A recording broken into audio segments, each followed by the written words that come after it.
Olá, tudo bem? Eu sou o Eduardo, sejam bem-vindos a mais um vídeo do canal do Professor Estrada.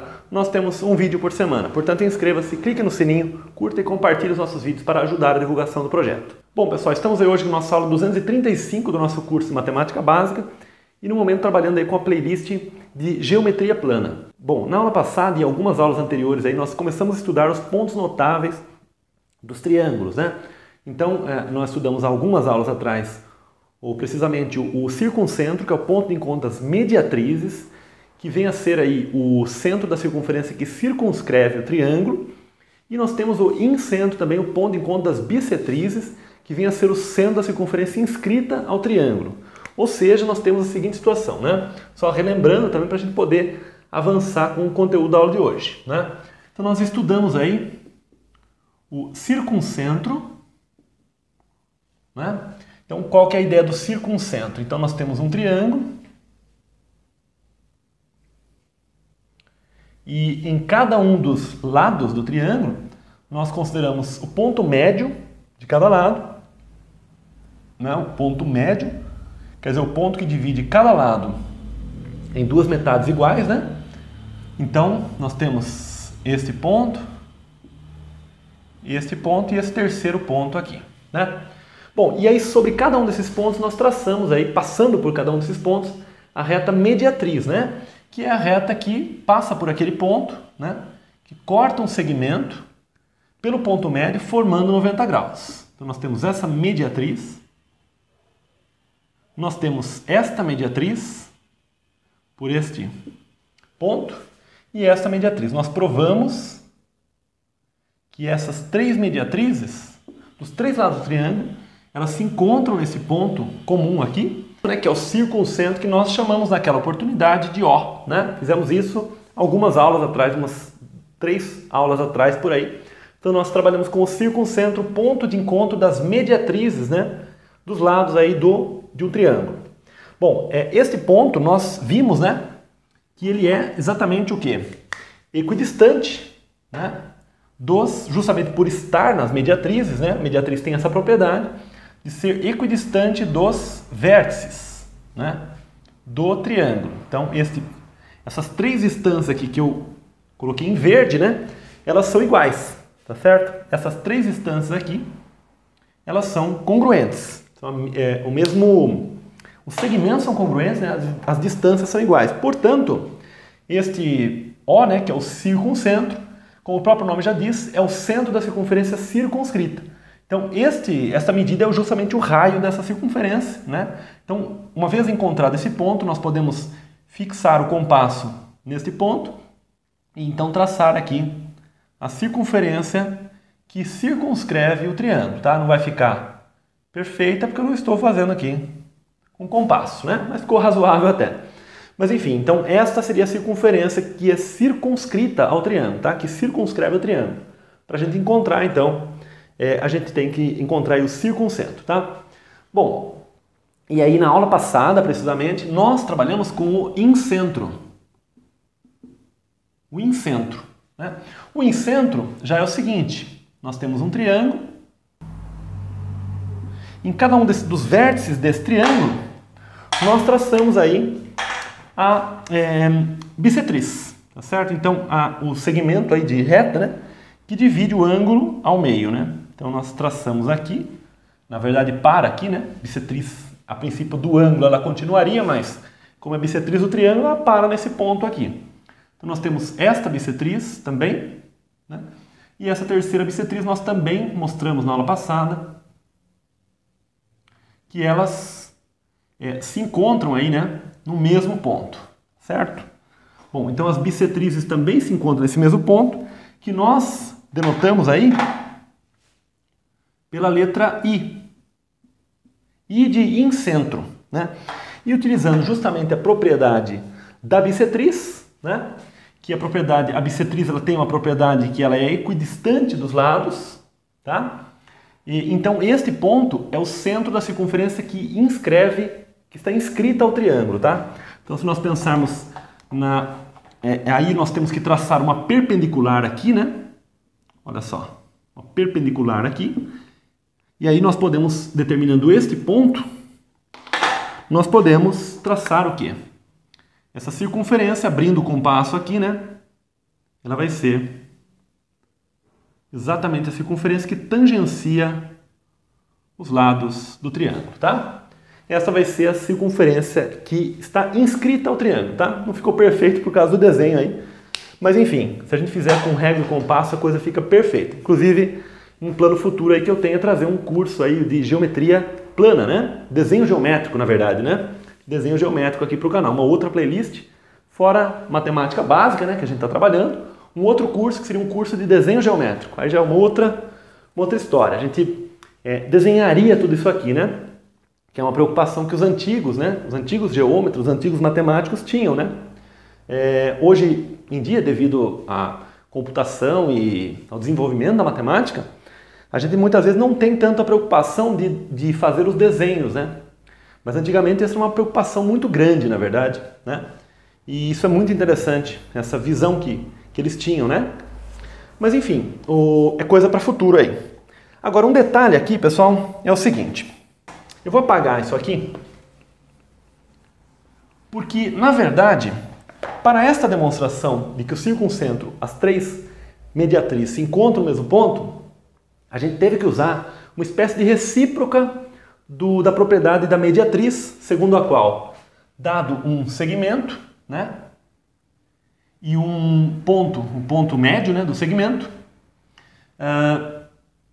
nós temos uma propriedade de que, se esta é a mediatriz, então todos os pontos, né, da mediatriz equidistam dos extremos, né? Então nós utilizamos esta propriedade da mediatriz e utilizamos uma espécie de recíproca, que é a seguinte: se nós tivermos um segmento, né, nós utilizamos isso aqui. Se nós tivermos um segmento, aqui o ponto médio, né? Aqui o ponto médio. E nós tenhamos um ponto arbitrário aqui, tal que essa distância é igual a esta, tá certo? Se nós garantimos isto aqui, então nós garantimos que esta reta aqui, então nós garantimos que ela forma 90 graus. Ou seja, se um ponto está numa reta, né, num determinado lugar, em que ele é equidista dos extremos de um segmento, então ele está na mediatriz. E se está na mediatriz, então ele é equidista dos extremos do segmento, tá? Então, uma espécie de recíproca aí da propriedade da mediatriz. Então, nós argumentamos isso naquela aula justamente para trabalhar com essa demonstração. Para a demonstração do incentro, eu notei, né, ao longo da aula, depois de trabalhar com o vídeo e tudo mais, né, editar, que nós não observamos tão bem essa sutileza na demonstração, tá? Enfim, foi utilizado isso na demonstração, mas eu não frisei tão bem isso aí para vocês na demonstração. Isso que eu pretendo fazer agora. Então, olha só, relembrando, né? Então, nós temos aqui o seguinte: a propriedade da bissetriz que nós argumentamos foi a seguinte: quando nós temos um ângulo e nós temos a bissetriz deste ângulo, tá aqui, né? A bissetriz deste ângulo. Olha só. Então aqui está a bissetriz deste ângulo. Então esta reta, essa semi-reta, melhor dizendo, né? Ela divide esse ângulo em duas metades, né? De mesma medida, né? Duas metades iguais, claro, né? Se são metades, a medida é igual. E aí, se nós pegarmos um ponto qualquer da bissetriz, isso aqui eu estou assumindo que é a bissetriz. Então esta distância e esta, olha o que vai acontecer com ela. Este lado é comum a esses dois triângulos, né? Eu tenho um triângulo aqui e um triângulo aqui. Este lado é comum, né? Este ângulo é congruente a este, e este ângulo é reto por definição de distância, né? Distância forma 90 graus. Então, pelo critério lado, ângulo oposto, lado lado, né? O verdinho aqui, lado, ângulo oposto. Esses triângulos são congruentes e, portanto, este segmento é congruente a este, tá? Então aí essa propriedade nós utilizamos. Mas existe uma recíproca dessa propriedade também, que é o seguinte. Olha só, nós temos um ângulo aqui e nós temos um ponto aqui, por exemplo, né?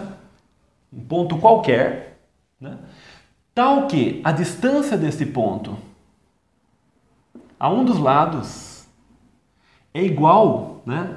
A medida, né, da distância desse ponto a um dos lados é igual à medida deste ponto ao outro lado, tá certo? Então nós temos isso por hipótese agora, certo?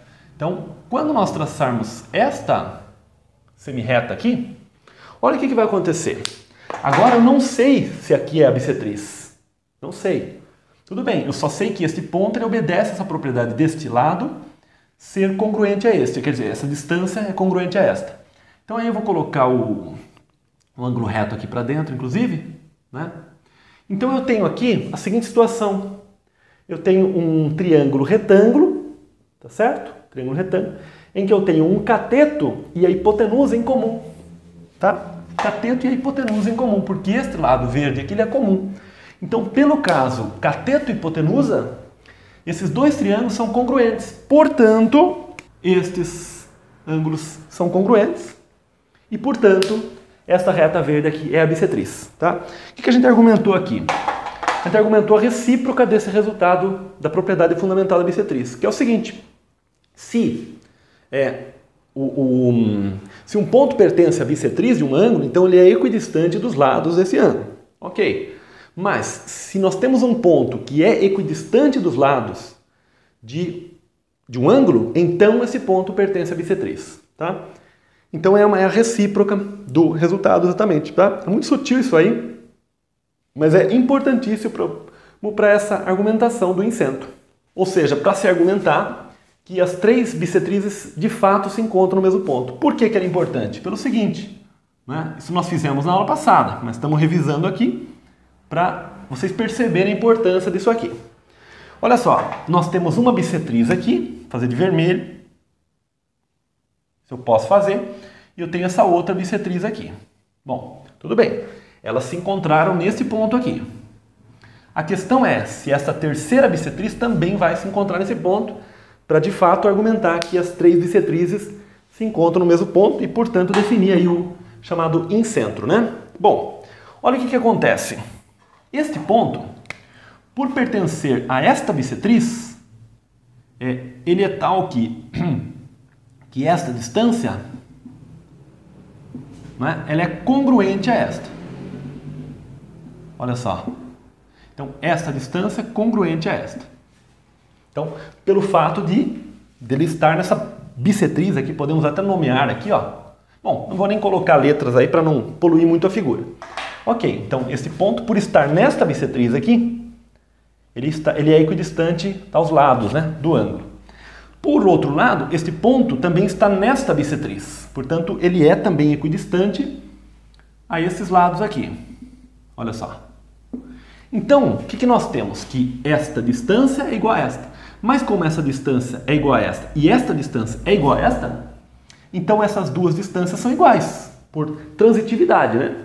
Ok, mas então este ponto é um ponto que é equidistante dos lados do ângulo. Então, pela recíproca da propriedade fundamental da bissetriz, então nós temos que este ponto pertence à bissetriz, tá? Então, de fato, esse ponto, ele pertence à bissetriz deste ângulo aqui, certo?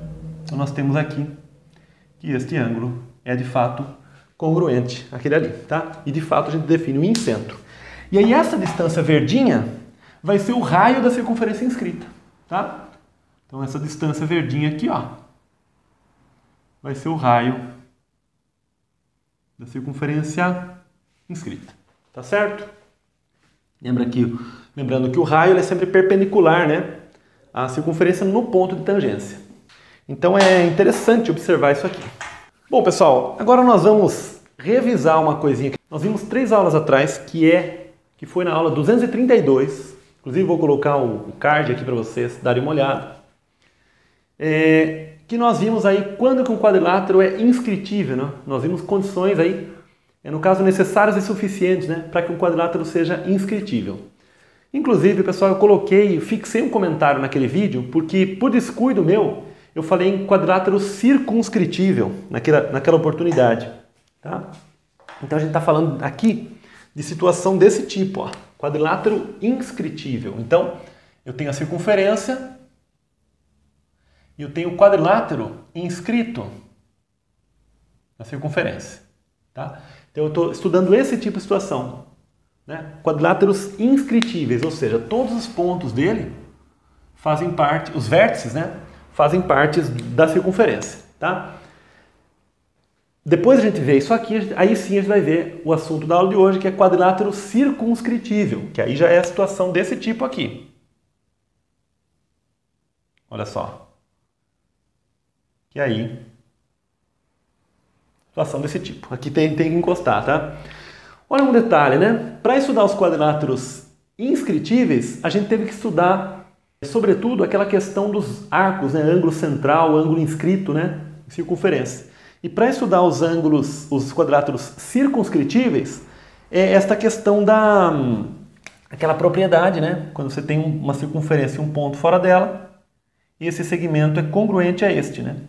Determina segmentos congruentes, vai ter relação com o incentro também aqui, né?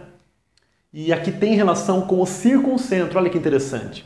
Aqui quando a gente pensa nesse triângulo aqui, ó, aparece o circuncentro, a circunferência que circunscreve o triângulo. Mesma coisa para esse de baixo. Enquanto que aqui nessa situação tem a ver com o incentro. Interessante, né? Então você vê que para estudar quadriláteros circunscritíveis, inscritíveis, que a gente fez naquela aula, por isso é que antes a gente fez a aula de circuncentro.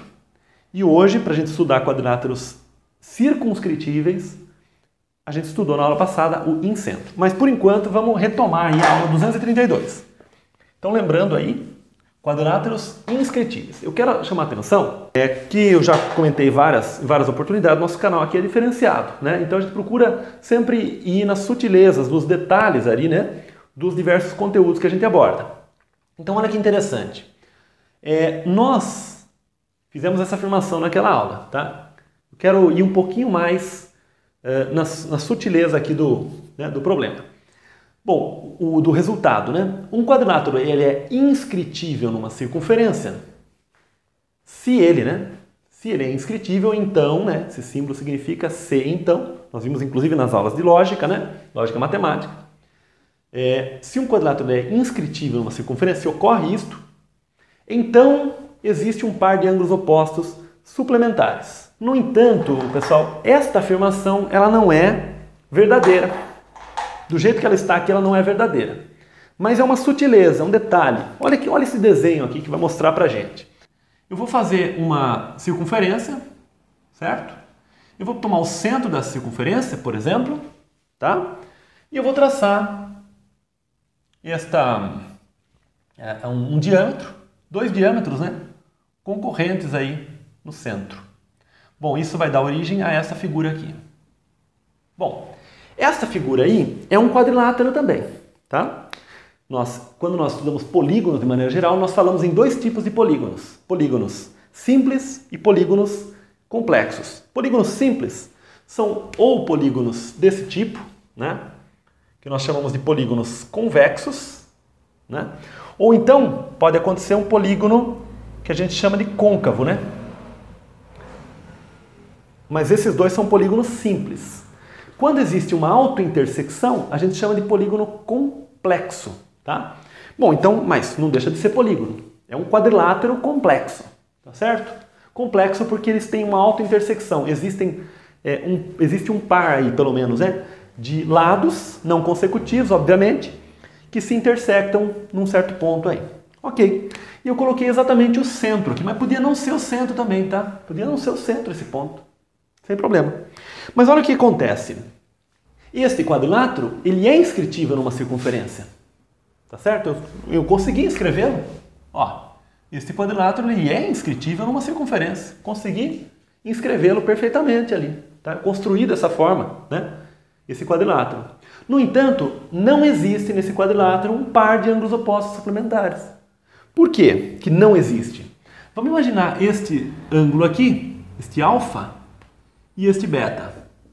Bom, se esse alfa mais esse beta for 180 graus, então, como esse alfa ele é a metade deste ângulo do arco correspondente, então este arco mais este arco já totalizaria 360 graus.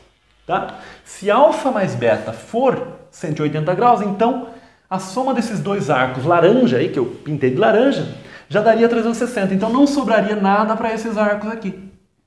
Que seria uma contradição. Porque eu consegui construir dessa forma. Existe um arco aqui. Tá certo? E da mesma forma eu poderia tomar o alfa e o beta aqui, né? Ó, alfa aqui e beta aqui. E da mesma forma concluiria este mesmo absurdo, né? Então o fato de um quadrilátero ser inscritível, não significa necessariamente que existe um par de ângulos opostos suplementares. Tá certo? Então, para que esse resultado tenha validade, a gente precisa acrescentar aqui uma observação importante. Uma hipótese muito importante, que é a seguinte. Um quadrilátero, olha só, convexo. Aí sim. Um quadrilátero convexo é inscritível numa circunferência, então existe um par de ângulos opostos suplementares, tá? Na verdade, mais do que isso, né? De maneira mais geral do que isso, eu poderia fazer o seguinte: em vez de convexo, eu poderia escrever, na verdade, um quadrilátero simples. É inscritível numa circunferência, então existe um par de ângulos opostos suplementares. Se um quadrilátero é simples, né, e é inscritível numa circunferência, automaticamente ele vai ser, vai ter um par de ângulos opostos suplementares e ele vai ser convexo. Tá? Por isso que alguns materiais colocam aqui um quadrilátero convexo é inscritível numa circunferência, então existe um par de ângulos opostos suplementares. Mas a princípio eu não preciso supor que ele é convexo, porque eu posso supor apenas que ele é simples e o fato de ser convexo vai ser uma conclusão, na verdade, dessa premissa, né, de que ele é simples. Por quê? Pelo seguinte, porque um quadrilátero não convexo, né, um quadrilátero não convexo, simples, né, simples não convexo, ou seja, simples côncavo, ele certamente vai ter um ângulo côncavo, que a gente chama, né, que seria este ângulo aqui em cima, que é um ângulo maior do que 180 graus. Consequentemente, os outros ângulos, para que feche o quadrilátero, ele vai ter um formato semelhante a isto. Como este ângulo aqui é maior do que 180 graus, este ângulo aqui, quer dizer, um dos ângulos dele já é 180. E nós temos um fato que nós argumentamos quando nós falamos de quadriláteros simples, né, de polígonos simples em geral, que a soma dos ângulos internos é o número de lados menos 2 vezes 180 graus. No caso de um quadrilátero, ele é 360 graus, mesmo que ele seja côncavo, tá? Então, certamente, este ângulo aqui, como ele vai passar de 180 graus, tá? Com certeza os outros vão ter que ser todos menores do que 180 graus. Então, é impossível que eu tenha dois ângulos que somados resultem 180 graus, tá? Porque a soma de todos é 360.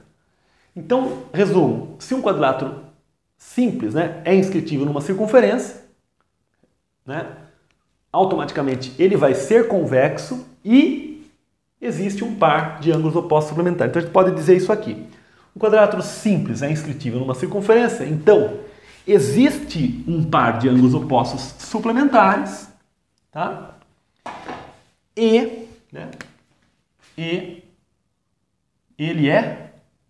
quero dizer o quadrilátero, né? Ele é convexo. Então percebe que, partindo da premissa de que é simples e é inscritível numa circunferência, automaticamente ele tem um par de ângulos opostos suplementares e é convexo. Então é uma conclusão. Se a gente colocar aqui, convexo aqui, aí eu teria que tirar esse trecho aqui, tá? Beleza, estou colocando em vermelho aí para deixar da forma mais geral possível, né? Bom, esse resultado aqui, pessoal, está dizendo o seguinte: se existe um par de ângulos opostos suplementares num quadrilátero, então o quadrilátero é inscritível numa circunferência. No entanto, eu vou fazer um contra-exemplo aqui, né, que é o seguinte. Olha, vamos fazer o seguinte, vamos traçar um segmento aqui, tá certo? Eu tenho um segmento arbitrário, um pequeno segmento para cá, tá? Fazendo de maneira arbitrária, mas esses segmentos pequenos aqui perpendiculares ao segmento maior, tá? E eu vou traçar esse segmento unindo, né? Essas extremidades aqui. Ok. Bom, eu construí um quadrilátero, tá? Que é complexo, ou seja, porque ele tem autointersecção, eles se intersectam em lados não consecutivos, né? E ele tem dois ângulos opostos, cuja soma é 180 graus. Ele tem aqui um alfa, né? E um beta, tal que alfa mais beta é 180 graus. Então, por esse resultado, esse quadrilátero deveria ser inscritível. No entanto, se a gente supor, né, que esse quadrilátero é inscritível, olha só, uma circunferência meio estranha aí que eu fiz, o que vai acontecer com esse quadrilátero, hein? Este ângulo alfa, ele é ângulo inscrito relativo a este arco. Então, este arco aqui é 180. E este ângulo beta, ele é ângulo inscrito relativo a este arco. Portanto, este arco aqui é 180. 180 com 180 já chegou em 360. Então, não resta nada de arco para esses dois arcos aqui, né? Não resta mais nada, porque a circunferência tem 360 graus, já fechou, né? Portanto, este quadrilátero é um quadrilátero que está furando esse resultado aqui. Porque existe um par de ângulos opostos suplementares, né? Porém, ele não é inscritível, né? Porque, supondo que ele seja inscritível, gera-se essa contradição aqui, esse absurdo, né? Logo, o que acontece? Aqui também a gente precisa supor, né, se existe um par de ângulos opostos suplementares num quadrilátero simples. Precisamos partir disso também, tá? Precisa ser um quadrilátero simples, justamente porque não preciso nem dizer que é convexo também aqui. Por quê? Porque se ele for simples, automaticamente ele vai ser convexo.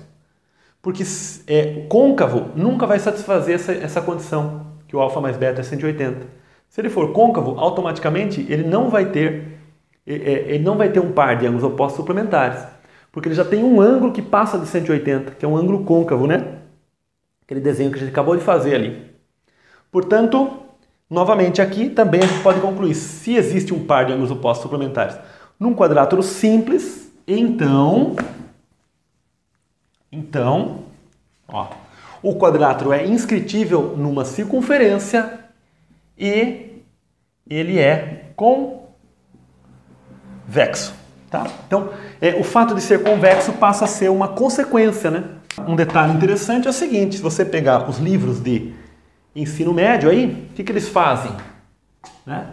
Em vez de supor que o quadrilátero é simples e o fato de ser convexo ser uma consequência, no ensino médio raramente se fala em quadrilátero simples e quadrilátero complexo, né? A gente fala apenas em convexo, né? Geralmente se trabalha mais com convexo e em algumas situações no quadrilátero côncavo, né? Mas nem se menciona especificamente isso. Complexo, então, nem se fala, né? Mas geralmente nos livros de ensino médio é retirado essa conclusão de ser convexo e já colocado aqui, né? Então aqui, olha, convexo e aqui também convexo, tá? Aí sim, né? Se existe um par, aí o resultado fica até mais simples. Um quadrilátero é inscritível, um quadrilátero convexo é inscritível numa circunferência C e somente C existe um par de ângulos opostos suplementares. Note que basta admitir que existe um par, porque automaticamente o outro par também vai ser suplementar, né? Porque a soma é 360, tá? Então é interessante. Então com isso, pessoal, a gente fechou esse assunto de quadriláteros inscritíveis. Agora sim a gente vai para o conteúdo da aula de hoje, que é quadriláteros circunscritíveis. O que seria, né, pessoal? Quadrilátero circunscritível. Então, só para a gente deixar claro aqui, né? Naquela situação anterior, nós tínhamos esse tipo de situação. O quadrilátero estava inscrito na circunferência. Então isso aqui é um quadrilátero inscritível, tá? Ele pode ser inscrito na circunferência. Em ponto de vista, é o quadrilátero. E quando a gente vai falar na aula de hoje, é quadrilátero circunscritível, tá? Então isso que a gente falou agora há pouco, que a condição é os ângulos opostos somarem 180 graus, e enfim, a gente discutiu vários detalhes aí, várias nuances, né? Várias sutilezas, né? E agora nós falamos de quadriláteros circunscritíveis. E aí nós temos uma situação, claro que a ideia seria primeiro desenhar o quadrilátero, né? Enfim, alguma coisa desse tipo. Olha só. Então, esse tipo de situação é que daria... Aqui passou, mas é o desenho que está errado, tá? Esse tipo de quadrilátero a gente chama de circunscritível, que a gente pode circunscrevê-lo em relação a uma circunferência, tá? Então, ele está circunscrito à circunferência, então ele é circunscritível, tá bom? Então, esse tipo de situação. E nós vamos ver que a condição básica aqui é que a soma de lados opostos seja constante. Por exemplo, se essa soma desse lado com este vale 15, então essa soma desse com este também vale 15, tá? Isso que a gente vai ver, mas com detalhes aí, tá? Olha só, pessoal, primeiro nós temos que pensar na ida, né? Se um quadrilátero é circunscritível, né? Então partindo do pressuposto de que ele é circunscritível, então a soma das medidas dos lados opostos é constante e ele é convexo. Então primeiro vamos argumentar esta afirmação, né? Eu até deixei em vermelho. Por que ele tem que ser convexo, né? Bom, se um quadrilátero for côncavo, o que significa, né? Se ele for côncavo, ele vai ter um ângulo maior do que 180 graus, né? E ele vai fazer uma coisa mais ou menos desse tipo. Então, esse seria um quadrilátero côncavo, né? Simples, né? Porém côncavo. Ou seja, não convexo. Então, este ângulo aqui, ele ultrapassa 180 graus. Então, qual que é a ideia, né? Quando a gente pensa num quadrilátero quadrilátero circunscritível, em todos os vértices, nós vamos ter que ter situações desse tipo. Olha só. Se um quadrilátero for circunscritível, em todos os vértices nós vamos ter situações desse tipo. Mas supondo que aqui esteja o centro da circunferência, ao traçarmos esta perpendicular aqui no ponto de tangência, né? Perpendicular, o raio é perpendicular no ponto de tangência. Já discutimos em aulas anteriores. E essa perpendicular aqui, e traçarmos esse segmento aqui ligando o vértice ao centro da circunferência, este ângulo mais este é no máximo 180 graus. Na verdade é menor do que 180 graus. Então este ângulo aqui, completo, é menor de 180 graus, né? Menor do que 180 graus, menor de 180 graus. O que significa, por que isso? Porque como este é 90 e este é 90, sobra com certeza um ângulo agudo para este ângulo, né? E um ângulo agudo para cá. Portanto, a soma desses dois com certeza é menor do que 180. Portanto, esse ângulo é convexo. Logo, para que um quadrilátero seja circunscritível, todos os seus ângulos eles devem ser convexos. Ocorre que um quadrilátero, quando ele é côncavo, ele já tem um ângulo que não é convexo. Este ângulo aqui. Por definição, o quadrilátero côncavo ele tem que ter um ângulo que não é convexo. Portanto, o fato de que, quando ele é circunscritível, certamente ele é convexo, pelo menos nós já argumentamos que ele não pode ser côncavo, né? Agora nós temos que argumentar por que ele não pode ser um quadrilátero desse tipo, complexo, né? Por que ele não pode ser um quadrilátero desse tipo? Né? Não faz o menor sentido também desse tipo. Por quê? Porque quando ele é complexo, nós temos regiões, né? Nós delimitamos algumas regiões separadas. Então, como é que eu vou inscrever uma circunferência aos dois se cada região vai ter uma circunferência, no caso, né? Então não faria sentido, eu não conseguiria tangenciar todos os lados com uma circunferência. Então, de fato, essa conclusão que está em vermelho aqui, ó, que quando um quadrilátero é circunscritível, então ele é convexo, isso é um fato que a gente acabou de argumentar aqui. Agora, vamos argumentar que o fato de ser circunscritível implica realmente que a soma dos lados opostos é constante. Bom, qual que é a ideia? Vamos fazer um desenho aqui. Então a gente já sabe que ele tem que ser convexo, né? Então eu vou fazer um desenho de um quadrilátero, né? Eu vou fazer primeiro a circunferência, mas o correto seria fazer primeiro o quadrilátero, né? Então olha só, esse quadrilátero aqui a gente sabe que ele é circunscritível. Olha só. Esse quadrilátero. Olha como é que a gente vai argumentar como que a soma dos lados opostos é constante. Olha que interessante. Na verdade, pessoal, a gente vai usar um fato que a gente já mostrou em aulas anteriores, que é o seguinte, né? Quando nós temos uma circunferência e um ponto fora dela, ela define segmentos tangentes, né? Tangentes à circunferência. Aqui os pontos de tangência T1 e T2, aqui o ponto P, externo à circunferência, aqui estaria o centro, né? E a gente mostrou que nessa situação, esses pontos são pontos de tangência, então aqui é 90 graus. A gente mostrou que nessa situação, PT1 igual a PT2. Então um ponto exterior, né, a circunferência, define segmentos, né, tangentes à circunferência, de medidas iguais. Isso que a gente estudou em aulas anteriores, tá? Mostrou isso aí na aula anterior, precisamente na aula em que nós estudamos o caso de congruência cateto e hipotenusa. Porque na verdade aqui a gente traçou esse segmento, o lado comum, que é a hipotenusa, e o cateto, que é o raio, né? Então, pelo caso do cateto e hipotenusa, triângulos congruentes, portanto, PT1 igual a PT2. Ok. Então, utilizando esta propriedade aqui, olha como vai ficar extremamente simples essa demonstração. Olha só, eu vou usar cores aqui, mas vai ficar mais simples.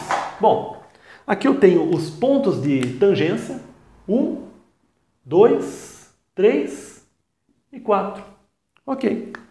Bom, nós sabemos por essa propriedade que nós acabamos de argumentar, aqui estaria o centro, né, da circunferência, mas ele não tem importância aqui. Nós sabemos por essa propriedade que este segmento aqui é congruente a esse aqui. Tá certo? Fiz em vermelho ali. Ok. Nós sabemos que esse segmento aqui é congruente a esse aqui. Fiz em laranja. Agora eu vou fazer em roxo aqui, ó, lilás. Esse segmento aqui congruente a este. Olha só.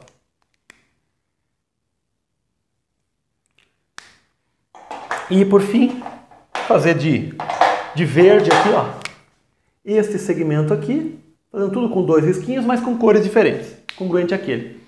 Então olha como fica extremamente simples. Qual é a soma desses lados opostos? É vermelho, laranja, verde e lilás. Vermelho mais laranja mais verde mais lilás.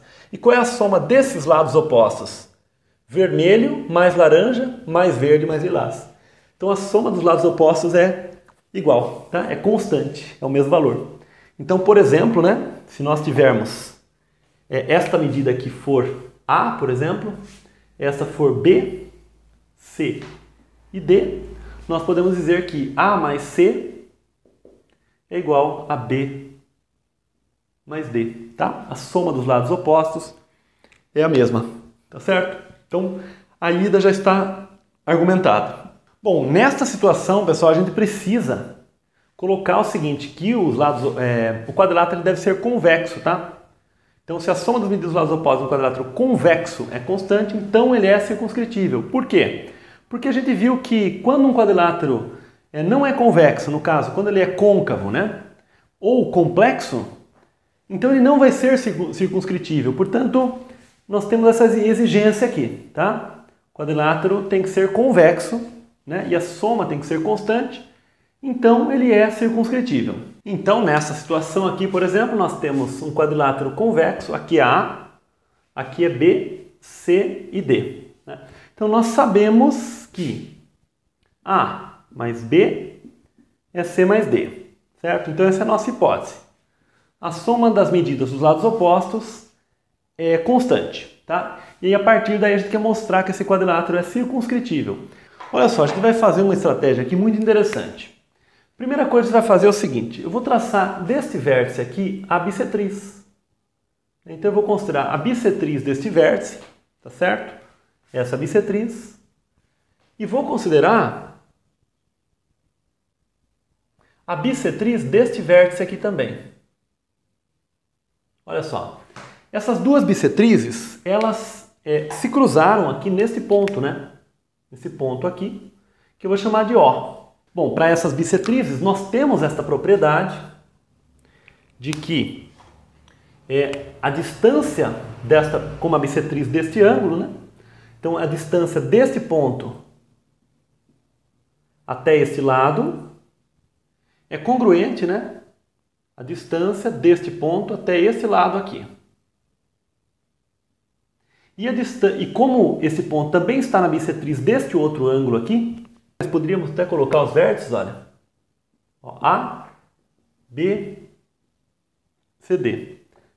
Quer dizer, eu tenho a bissetriz aqui do ângulo BAD, né? E como o ponto O pertence a essa bissetriz, então esta distância aqui, deste ponto até um dos lados do ângulo, é igual à distância deste mesmo ponto até o outro lado. Certo? Como essas três distâncias são congruentes, isso significa que eu já consigo traçar uma circunferência tangenciando este lado, este e este. Parecido com a maneira como a gente fez para o circuncentro, né? De um triângulo. Então eu já consigo essa circunferência aqui, ó. Vai ficar uma circunferência meio com cara de elipse, porque a gente está tendo que... a figura eu estou fazendo manualmente aqui. Qual que é o nosso objetivo? É mostrar que essa circunferência também tangencia esse lado. Tá certo? E esse aqui é o objetivo. Para isso, vamos fazer o seguinte. Vamos supor que essa circunferência não tangencia esse lado, mas que ela vem um pouquinho antes aqui, ó. Bem antes, né? Vamos exagerar aqui. Olha só. Tá certo? Vamos imaginar que nós temos essa situação, ou seja, não ocorre a tangente desse lado aqui. O que vai acontecer? Como aqui não tangenciou, eu posso pegar, por exemplo, esse vértice C e traçar esta reta aqui, ó, esse segmento. Olha só, eu posso fazer isso aqui, obtendo aqui um ponto que eu posso chamar de D', tá? D'. Esse C é o comprimento desse lado aqui. Qual que é a ideia, né? Então, uma vez que aqui não foi tangente essa circunferência, né? Supondo que ocorra essa situação, então nós traçamos essa tangente aqui. Tá certo? Então a tangente está um pouquinho para cima, digamos, né? Então nós temos esse ponto de tangência. Aí sim, né? Nós teríamos aqui esta retinha aqui, esse segmento formando 90 graus, tá? Supondo que ocorreu isso aí. Eu vou até apagar esses valores aqui, de números, né? Que a nossa hipótese é a seguinte, que AB mais CD é igual a AD mais BC. Ok. Mas, uma vez que ocorreu essa situação aqui, então nós vamos ter que AB mais CD', né? Por que nós temos que AB mais CD' é igual a BC mais AD'? Por que nós temos isso? Pela ida. Porque se um quadrilátero é circunscritivo, então a soma das medidas dos lados opostos é constante. Então, como o tangenciamento ocorre mais para cima, então eu posso concluir que AB mais CD' é BC mais AD'. Beleza. O AD', na verdade, é AD menos DD'. Tá certo? Então eu posso dizer, isso aqui eu posso dizer que AB mais CD' é igual a BC mais o quê? AD', mas o AD' eu posso escrever como AD menos DD'. Tá certo? E, portanto, nós vamos ter o seguinte, que BC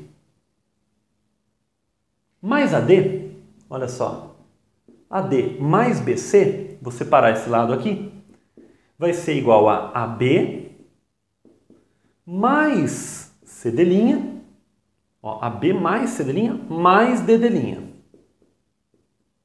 Certo? Mais CD' mais DD'. Então eu concluí que AD mais BC, certo? AD mais BC é igual a AB mais AB, ó, mais CD' mais DD', ó, CD' mais DD'. No entanto, CD' mais DD', pela desigualdade triangular, é a soma de dois lados de um triângulo, CD' ó, mais DD'. Ora, este valor, essa soma, ela tem que ser maior do que CD. Então, isto aqui vai ser maior do que AB mais CD. Ora, mas isso é uma contradição, porque eu acabei de chegar à conclusão que AD mais BC, certo? É maior do que AB mais CD, contrariando o fato de que a soma tem que ser igual. Eu cheguei que, na verdade, AD mais BC é maior do que AB mais CD. Tá certo? Eu cheguei que esse valor, em vez de ser igual a esse valor é maior do que esse. É uma contradição. Mas como que foi gerada essa contradição? Supondo isso aqui. Ok. Então, isso não pode ocorrer. Bom, uma vez sabendo agora que isso não pode ocorrer, eu vou apagar aqui. Certo? Vou apagar aqui. Já sei que isso não ocorre. Porque isso gerou uma contradição. E agora eu vou fazer o seguinte. Bom, já que isso não ocorre, será que pode ocorrer isto aqui então? Olha só. Estou novamente exagerando aqui. Será que pode ocorrer isto?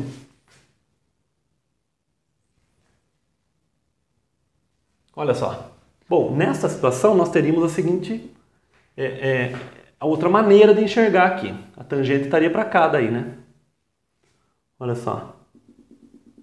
E aí nós prolongaríamos isso aqui. Olha só. É isso aqui. Então surgiu também aqui um D' aqui. Né? Ficou bem mal feito o desenho aqui. E agora a tangente se deu nesse ponto aqui. Certo? Ok. Bom, nessa situação que nós estamos supondo por absurdo, né? Agora nós temos um quadrátero circunscritível, então, pela ida, né, que nós já demonstramos, a soma das medidas dos lados opostos é constante. Ok, então eu sei que AB, isso eu sei, né, mais CD', AB mais CD', vai ser BC mais AD'. BC mais AD', certo? Ok, mas aqui eu tenho AB mais CD', BC. No lugar de AD', eu vou substituir por AD mais DD'. Então aqui nós temos o seguinte, né? Que BC mais AD, que é este membro aqui, ó, BC mais AD, vai ser igual ao quê? A AB mais CD' menos DD'. Tá? Agora aqui o que acontece, né? Na verdade a gente não sabe se o CD', pela nossa, nesse caso da figura pelo menos, né? O CD', ele seria maior do que o DD'. Né? Então CD' menos DD' que seria positivo. Mas de fato o que nós temos na desigualdade triangular é que CD' menos DD' em módulo é menor do que CD. Tá certo? É menor do que CD. No entanto, então depende, né? Se o DD' for maior do que o CD', poderia ocorrer caso esse ângulo aqui fosse obtuso, né? Então poderia dar uma confusão aqui, mas pra gente é suficiente entender que o CD' menos DD' ele tem que ser diferente de CD. Né? Ele é diferente de CD. pela maneira como a gente construiu. Por quê? Porque se o CD' menos DD' for igual a CD, então CD' vai ser DD' mais CD. Olha só, CD', este lado do triângulo, igual a DD' mais CD.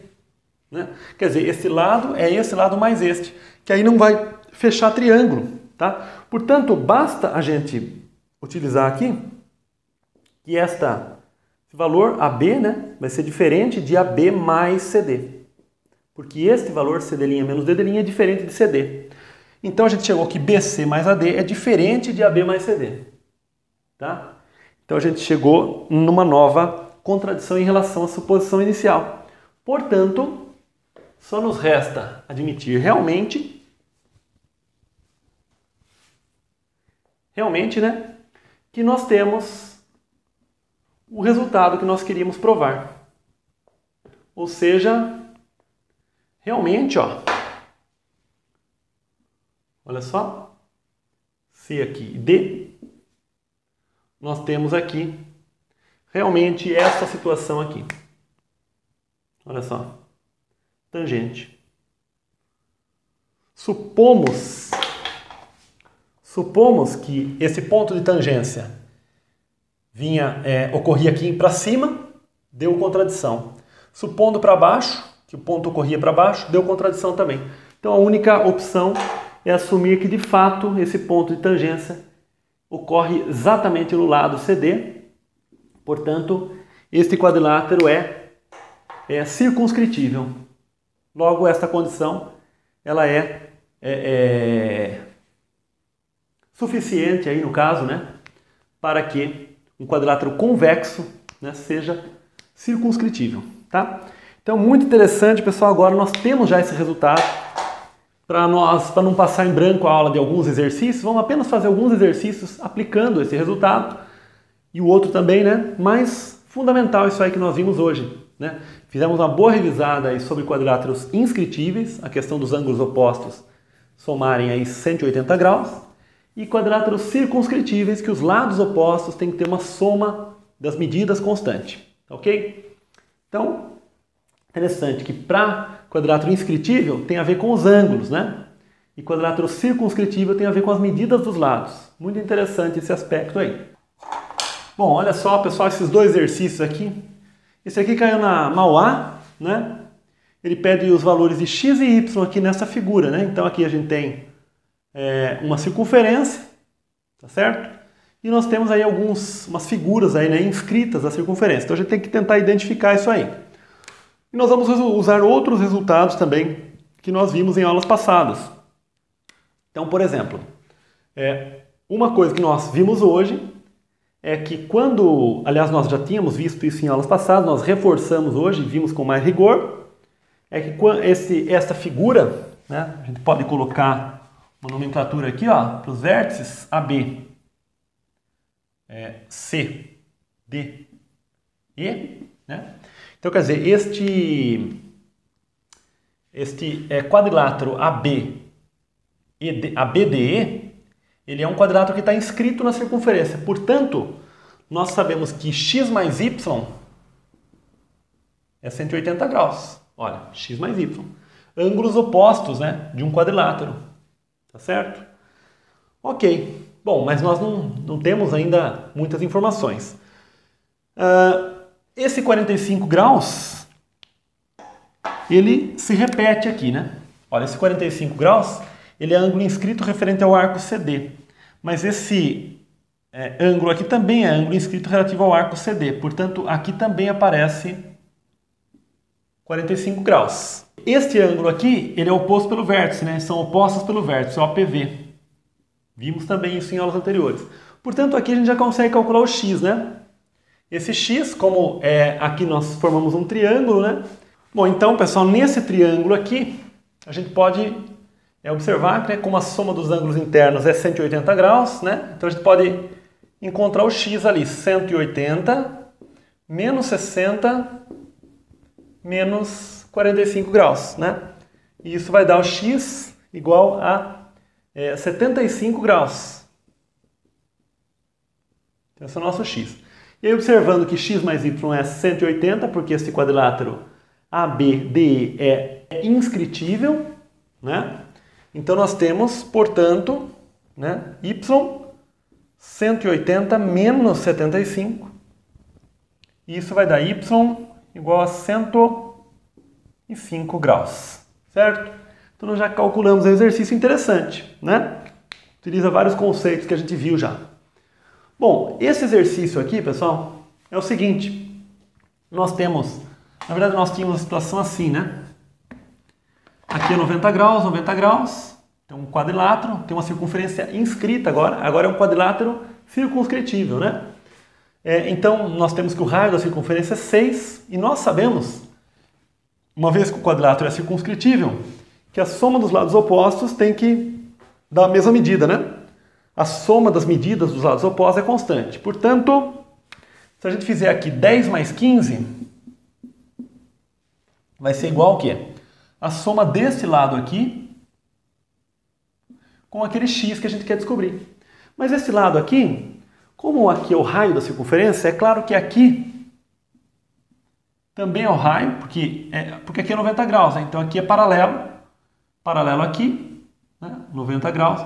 Portanto, essa medida aqui é 12, né? Que é o dobro do raio da circunferência. Portanto, ali vai ter 12, o quê? 12 mais x. E com isso a gente vai encontrar o x. O x, então, vai ser o quê? Vai ser 25 menos 12. Ou seja, x igual a 13. Tá certo? Centímetros, né? Porque o exercício falava em centímetros. Ok? Vou fazer mais um exercício apenas para finalizar. Olha só, um exercíciozinho simples também. Tá? Então nós temos aqui o quadrilátero circunscritível. Então nós sabemos, né, pelo resultado que nós mostramos hoje, que a soma dos lados opostos ela é constante, né? Então aqui a gente fizer 2x menos 1 mais 3x mais 2, a soma desses dois lados, olha, vai ser igual a x mais 8 mais 2x mais 5. Prontinho, já equacionamos o problema. Agora temos que resolver essa equação do primeiro grau, né? Resolvendo aqui rapidinho, pessoal, coisa que a gente já fez em outras aulas, né?